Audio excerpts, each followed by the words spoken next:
and David May, a former champion in this class. Tony Russo on the black Suzuki, number 69. Matt Wren on the black, red and white Suzuki, number 63. And Fu Hinels on the red and yellow 82 Honda. Green flag at the back. Tyler Donovan is out there at the back of the grid on the green-coloured Kawasaki for this race. Lights are on. Out go the lights, and we are away racing. Tyler Donovan from the back of the grid. He's already made up one position, but it's going to be Morgan Creasy who gets the jump here and will lead them as they go in towards Riches for the first time, ahead of Clinton Wood. So it's Morgan Creasy, the former double champion on bike number 530, who leads the way. But of course, Morgan's out there on a GSXR 750, so he'll be losing out quite significantly down the straights. Will the former champ? Yeah, what's happened to his Jix 1000? Do you have any idea at all? Pass. Don't know. No, fair enough. Yeah, he seems to come up with a collection of Suzukis, 1600s and 750s. And yeah, we saw that yesterday, of course, where he's losing out badly in a straight line. But right now, he's not losing out at all. He's leading the way. Yeah, Tyler Donovan's made up a few positions. That's at least 3, 4, 5, 6, 7 positions, I think, there for Tyler Donovan from the back of the grid. And I don't know if you heard on this one, Keith. He's the one riding the green Kawasaki now, just going to the inside of Fu Hinels as they go into Hamilton's. Wonder where he's borrowed that from. That is a very good question. We'll have to go down and find an answer to that question for you on the lunch break. We can grab something at lunchtime. Well, that's a couple of hours away, but yeah, he's just trying to keep the championship alive. Obviously, the starting issues that he had with his own machine that we heard about earlier have not been resolved, which is a great shame for the youngster, the reigning champion in this class, of course.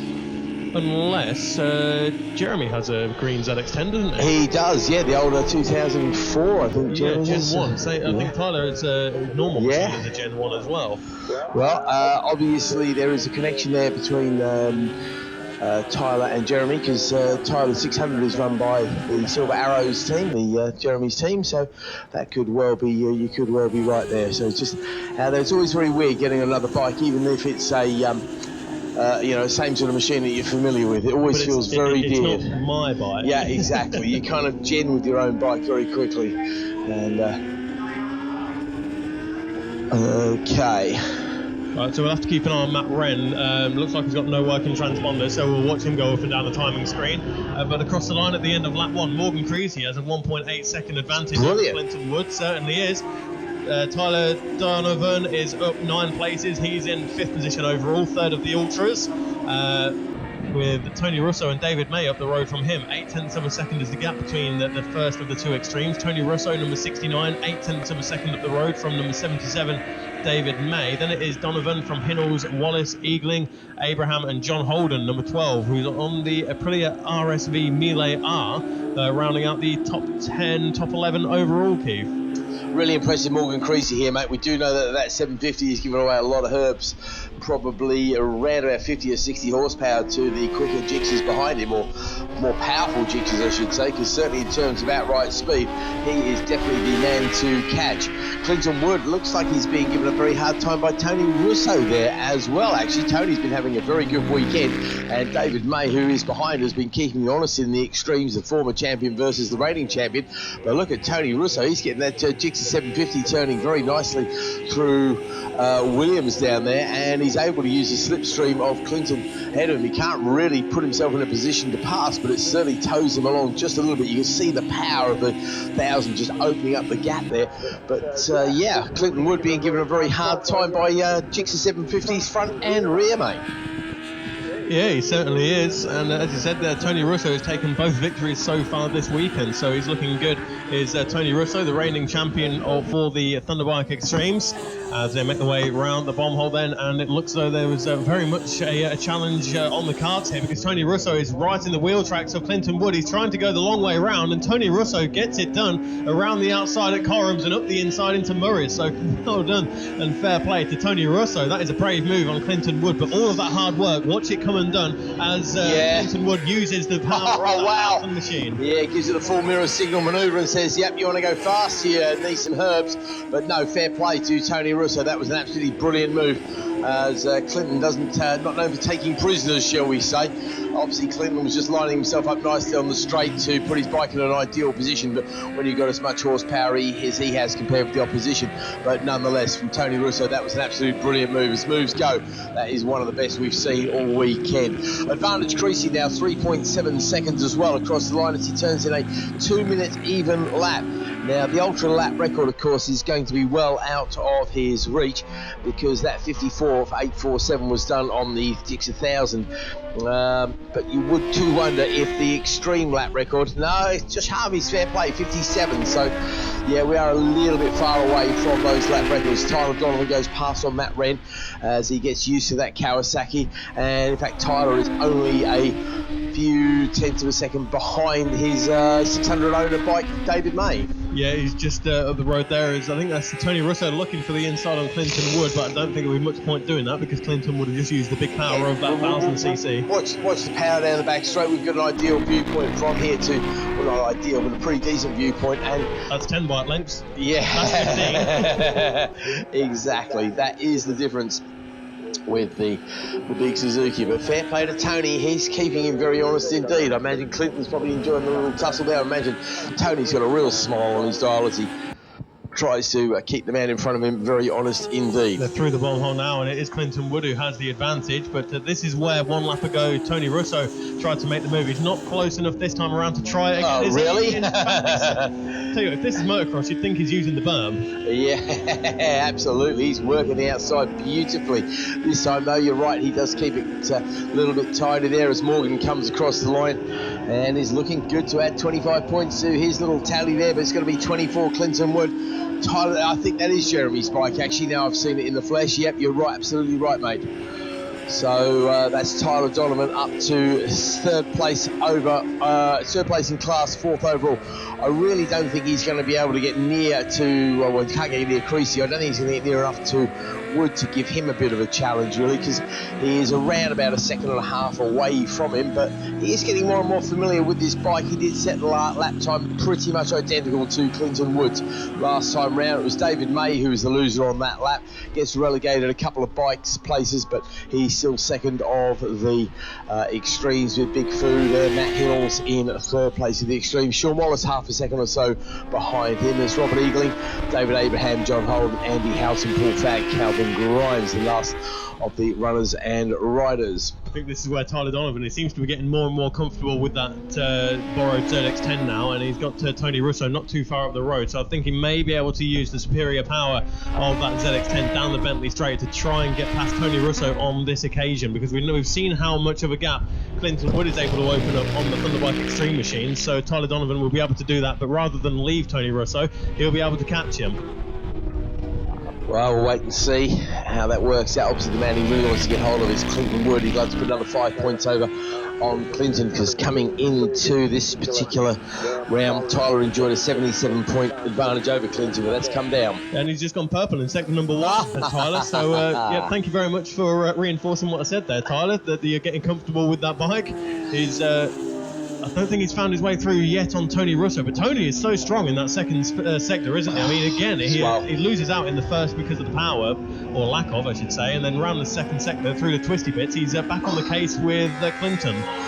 Yeah, no, he's so good, particularly around Corums, that tricky bend. Here he goes then, down the front straight, and yeah, Tyler is straight past his friend, his rival Tony Russo there. And I don't think Tony's going to have an answer to him, because the youngster in front is actually going around about a second and a quarter or so faster than Tony Russo, whereas Clinton Wood is actually going around about a second slower, so gap half a second. I reckon Tyler Donovan's coming fast, and I think Clinton Wood's going to see the bike and go, what's that? Unless he saw him in the collecting area, of course, which he probably would have.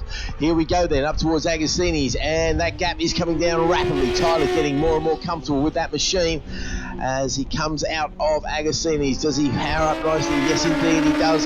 He's got that to within about half a dozen or so bike lengths. Up we go towards Hamilton's as well. Still got 3 laps left in this race as well, so he's not in a rush at all. Tony Russo now getting dropped, unfortunately for Tony, after some great performances there.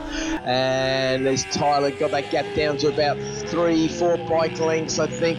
On to Williams we go. He's powering along nicely. Now he might get a little bit of a tow, and we do know that Jeremy's old Kawasaki is a bit of a missile. Here we go down the straight, pretty evenly matched to be fair as far as straight line heroes go, but Tyler will know that his main championship rival is well within his sights, and he's going to have a look at him very shortly indeed. Down through Brundles into Nelson's they go, and is he going to have a look at the bomb hole there? No, he thinks better of that, but here they come. We're going to pick them up as they come around Corums in just a moment. As you can see, there's a pretty much nose to tail at Corums. If you see Tony Russo getting a little bit closer as well, and fair play, Clinton seems to have some good speed around Corums there, because if anything, he managed to pull back an extra bike length or so. Now we're onto the straight once again. We're going to see the Kawasaki versus Suzuki battle, and I think Tyler got better drive coming off of Murray side by side. It's going to be an after you move, is it? They're going to brake hard, and Tyler Donovan does take the front but goes a little bit wide, and Clinton Wood goes back underneath him side by side down into Wilson's this time as they anchor up. Who's got the advantage there, Bradley? Can you see on the screens? That looked like Tyler making his presence felt as he went up the inside. I think there, looks to be the number one machine of Tyler, who has found his way through on Clinton Wood as they go in towards Palmer's. Clinton now playing chase to Tyler Donovan. Yeah, that's kind of a bit of a move that Clinton pulled on Tyler yesterday into Oggies. I think he said, no, I'm having this one. So Clinton now knows he's absolutely no pushover. And fair play to Tyler Donovan. He's done a brilliant job from the back of the grid to bring that green machine up to second place. Just a lap and a half to go now. A little bit of chopping and change to the back. I think Matt Wren's gone past on Tony Russo. Yeah, I was just having a look at the lap times of Matt Wren. He did a 2-minute 0.5 compared with a 2-minute 1.3 of Clinton Wood. So we are on the penultimate lap, and the gap was only about 1.5 seconds or so. So Matt Wren is not too far away and could well play a part in the outcome of the fight for the podium for the Ultras.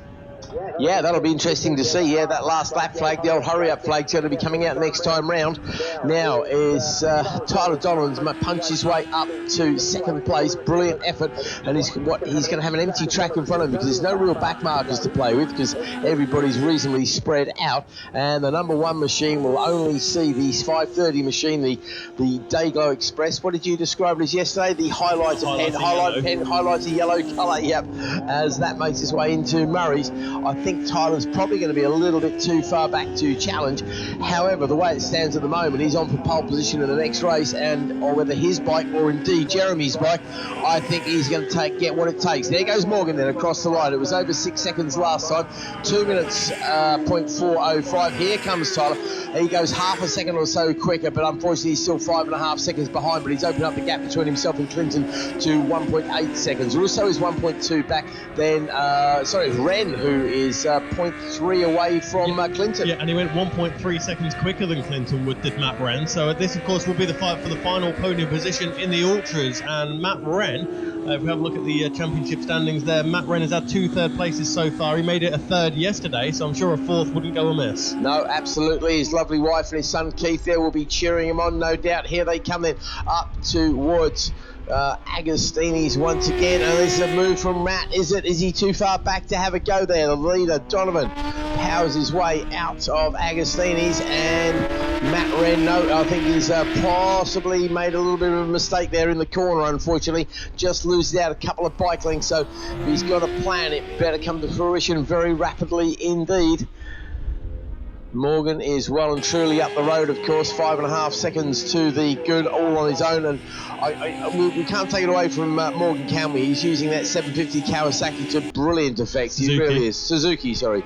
Yeah, he is 5.598 or 5.6 seconds up the road, and he's lapping consistently in the low 2 minutes. Donovan is through the first split, and of course we don't get split times for Matt Wren, so we won't be able to see the specific gap between himself and Clinton Wood, but we do know that Clinton has gone personal best in the first split and is the second quickest man through that first split on this final lap. So Morgan Creasy is around the right-hander at Corums. There is Tyler Donovan in a relatively lonely second position now, and it looks as though Clinton Wood has done enough to secure that third position. Matt Wren with that slight mistake at Agostini's just a minute ago. That means that he will hold on to fourth position in class as the checkered flag goes out. So congratulations to Morgan Creasy on that little 750, done a brilliant job. Though I think the lap record in the rookie thousands is held by Jix's 750 as well, because that's your old mate Dan Chamberlain. Yes, He's on a 750, so Jix's 750 clearly a bit of a weapon around this particular circuit. Tyler Donald, though, from the back of the grid on a borrowed bike, taking second place. That's the sort of stuff champions are made of. Clinton Wood, not taking anything away from Big Clinton, finishes down there in third place again with a PB on the last lap. Do you know what? I don't know if Matt could have caught him, because Matt does a 2:02 on that lap, and Clinton's done a 2-minute even, so PB for him and a pretty average lap there, about 2 seconds slow. So yeah, Matt Wren did make a mistake. Tony Russo once again shows why he's the reigning Extreme champion as he brings home for another 25-point win ahead of David May. Matt Hinnells is still in third place there ahead of Sean Wallace. Then it's Eagling Abraham, and it should be Holden, Houghton, Fag and Grimes trundling along and picking up the smaller pieces and the points that go with them as the rest of the field make their way back to the grid. A very victorious Morgan Creasy drinks in the accolades of his friends.